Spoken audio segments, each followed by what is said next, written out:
మెదక్ జిల్లా చేగుంట మండలంలో వీడ్కోలు సమావేశ కార్యక్రమంలో పాఠశాల హెచ్ఎం నీరజ మాట్లాడుతూ విద్యార్థులను ఉత్తమ పౌరులుగా తీర్చిదిద్దడంలో ఉపాధ్యాయులే కీలకమని, విద్యార్థులు బాగా చదివి వారి భవిష్యత్తుకు బంగారు బాటలు వేసుకోవాలని అన్నారు. అనంతరం తపాస్ రాష్ట్ర ప్రధాన కార్యదర్శి నవాత్ సురేష్ మాట్లాడుతూ దేశ భవిష్యత్తు తరగతి గదుల్లో నిర్మించబడుతోందని, ఉపాధ్యాయ వృత్తి కీలకమని, దీనికి కేంద్ర బిందువు విద్యార్థి అని, విద్యార్థులు విద్యను చక్కగా అభ్యసించాలని, దేశభక్తిని పెంపొందించుకోవాలని అన్నారు. తపాస్ జిల్లా ప్రధాన కార్యదర్శి చల్లా లక్ష్మణ్ మాట్లాడుతూ ఉపాధ్యాయుల అంకిత భావంతో పనిచేసినప్పుడే వారి వృత్తికి వన్నె తెస్తారని, అన్ని వృత్తులను తయారు చేసే ఏకైక వృత్తి ఉపాధ్యాయ వృత్తి అని అన్నారు. కార్యక్రమంలో పాఠశాల హెచ్ఎం నీరజ, బదిలీపై వెళ్లిన ఉపాధ్యాయులు రమేష్, సునంద, పద్మజ, ఉపాధ్యాయులు చల్లా లక్ష్మణ్, రావుల వెంకటేష్, రాజేశ్వర్, సుధాకర్ రెడ్డి, రాథోడ్, చక్రధర్, ఈశ్వరయ్య, రాధా, సరస్వతి, శ్రీవాణి, రమ, లలిత, శారద, శృతి, సత్యనారాయణ తదితరులు పాల్గొన్నారు. దృశ్యం న్యూస్ ఛానల్ జర్నలిస్ట్ రాజు రెడ్డిపల్లి. సభా సరస్వతి తల్లికి నమస్కారం. నేటి కార్యక్రమానికి సభాధ్యక్షత వహిస్తున్నటువంటి సభాధ్యక్షురాలు శ్రీమతి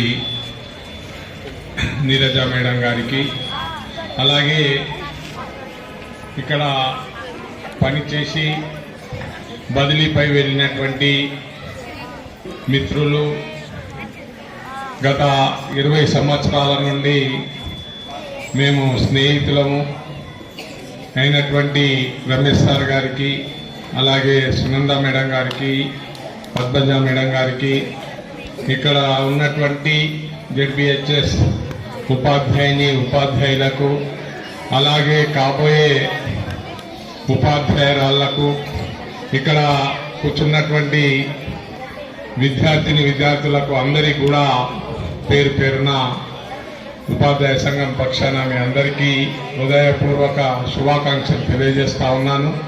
అంటే ఈ దేశంలో ఉన్నతమైనది ఏదన్నా ఉందంటే అది ఉపాధ్యాయ వృత్తి. దాన్ని మీరు అందరూ కూడా ఎన్నుకొని మరి రాబోయే రోజులలో అంటే ఒక చక్కటి నిర్మాణాన్ని మీ అంటే కుటుంబ నిర్మాణం కానీ, మన యొక్క నిర్మాణం కానీ, మరి స్కూల్ నిర్మాణం కానీ, ఈ దేశ నిర్మాణం కానీ జరగాలంటే దానికి ఉపాధ్యాయులు ఎంతో అవసరం. మరి అటువంటి వృత్తిని మీరు కూడా ఎన్నుకొని రాబోయే రోజులలో ఒక చక్కటి వాతావరణాన్ని నెలకొల్పాలని, మరి అలాగే మరి సీఎం అయినా మేడం ఒక పాటలు చెప్పింది, సీఎం అయినా పిఎం అయినా చెప్రాష్ అయినా ఇంకెవరైనా ఏ జ్ఞానాన్ని పొందాలన్నా ఒక ఉపాధ్యాయుడు మాత్రమే దాన్ని అందించగలడు. అటువంటి ఉపాధ్యాయ వృత్తిలో చాలా ఏళ్లు పనిచేస్తూ మనకు సేవలు అందించినటువంటి మరి రమేష్ అన్న కానీ, సునంద మేడం కానీ, పద్మజ మేడం కానీ మరి ఈ పాఠశాల నుండి వీడ్కోలు పొంది మరొక పాఠశాలకు వెళ్ళడం జరుగుతుంది. ఆ పాఠశాలను కూడా ఒక చక్కటి వాతావరణంలో నిర్మాణం చేయాలని వారిని కోరుకుంటూ, నాకు ఈ అవకాశం కల్పించిన జెడ్బిహెచ్ఎస్ చేగుంట ప్రధానోపాధ్యాయులు గారికి మరొకసారి కృతజ్ఞత తెలియజేస్తూ సెలవు తీసుకుంటున్నాను. శుభాభినందనలు. ఈరోజు మాకు వీడ్కోలు సమావేశము చేయడం మాకు చాలా ఆనందకరంగా ఉంది.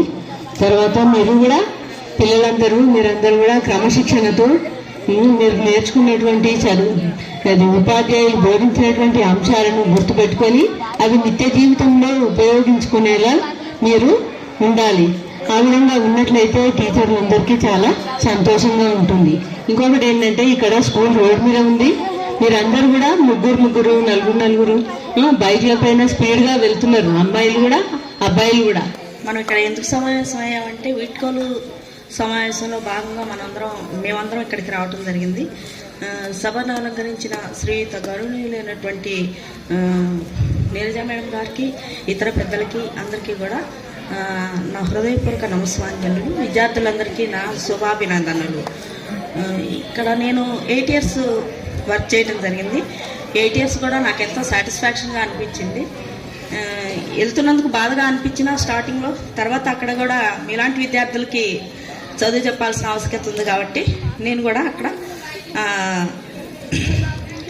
నా యొక్క సేవల్ని అందించడం జరుగుతుంది. ఈ పాఠశాలలో నేను 8 yearsలో పనిచేసిన నా టీచర్స్ అందరికీ కూడా నా యొక్క శుభాభినందనలు. ఈ కార్యక్రమం, ఇంత మంచి కార్యక్రమాన్ని ఏర్పాటు చేసి మా అందరినీ ఘనంగా సత్కరించినందుకు మీ అందరికీ కూడా నా యొక్క కృతజ్ఞతలు.